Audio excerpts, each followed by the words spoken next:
కులగణన చేసి బీసీలకు రాజకీయ ప్రాధాన్యత పెంచుతామన్నారు మంత్రులు సీతక్క, పొన్నం ప్రభాకర్. రవీంద్ర భారతిలో పీసీసీ చీఫ్ మహేష్ కుమార్ గౌడ్ కు సన్మాన కార్యక్రమంలో పాల్గొన్నారు. వారసత్వ రాజకీయాల నుంచి మహేష్ కుమార్ గౌడ్ ఎదగలేదని, కార్యకర్తగా అంచెలంచెలుగా ఎదిగారని గుర్తు చేశారు. పని విషయంలో మహేష్ కుమార్ గౌడ్ కు అండగా ఉంటామన్నారు సీతక్క. బీజేపీ, బీఆర్ఎస్ లో బలహీన వర్గాల వ్యతిరేక పార్టీలని ఆరోపించారు పొన్నం ప్రభాకర్.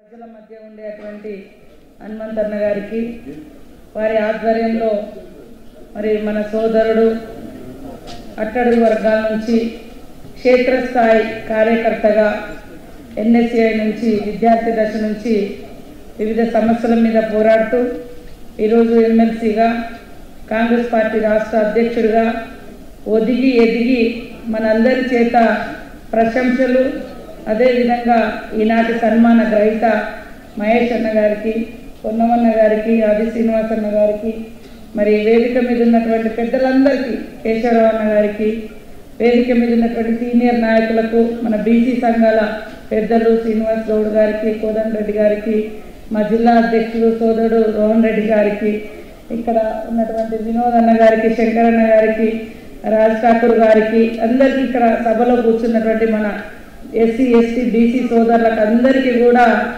బడుగు బలహీన వర్గాల ఉద్యమాభివందనలు తెలియజేస్తా ఉన్నాను. ఈరోజు ఈ స్థాయికి రావడం అనేది అంత ఈజీ అయిన పని కాదు. ఈరోజు ఉన్నటువంటి రకరకాల మరి డామినేషన్ స్థాయిలో, కానీ అది కేవలం హార్డ్ వర్క్ తోటే సాధ్యమవుతుంది. కష్టంతో ఈ పదవి వచ్చింది. అయినా 3 సంవత్సరాలు సీఎం రేవంత్ రెడ్డి గారు ప్రెసిడెంట్గా ఉంటే గాంధీ భవన్లో నిరంతరం రాష్ట్ర వ్యాప్తంగా ఉన్నటువంటి కార్యకర్తలకు, నాయకులకు, వివిధ వర్గాల ఎస్సీ, ఎస్టీ, బీసీ ఎవరైనా కానీ గాంధీ భవన్కి వచ్చేటువంటి ప్రతి ఒక్కరికి తనే జవాబుదారీగా ఉంటూ అన్ని సమస్యల పరిష్కారం కోసం నిరంతరం పాటుపడి ఒక కమిట్మెంట్ ఉన్నటువంటి నాయకుడిగా ఎదిగినటువంటి మహేష్ అన్న గారు భవిష్యత్తులో కూడా ఈ యొక్క పదవికి మరింత వన్నె తెచ్చే విధంగా, అట్టడుగు వర్గాల నుంచి వచ్చినటువంటి వాళ్ళు ఏ స్థాయికి వచ్చినా ఆ పదవులకు తప్పకుండా వన్నె తెస్తారనే విధంగానే ఇంకా మన పనితనాన్ని మెరుగుపరుచుకొని మనం వచ్చినటువంటి బ్యాక్గ్రౌండ్కి కానీ వర్గాలకు కానీ ఆదర్శంగా ఉంటూ గల్లలెగేసి మేము కూడా ఏ పదవైనా సక్సెస్ఫుల్గా చేయగలుగుతాం అనే విధంగా మనం రానిస్తారు.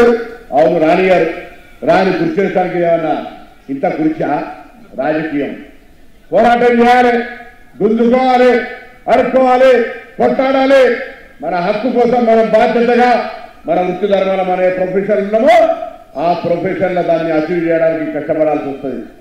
కష్టం లేకుండా ఊరికి వస్తే కూడా దాన్ని తృప్తుండదు. ఎప్పుడు కానీ థ్రిల్ కిక్ కావాలంటే ఆ పోరాటం చేయాల్సిందే, రాజకీయంగా కొట్టాడాల్సిందే క్షేత్రస్థాయిలో చెప్తా ఉన్నాం.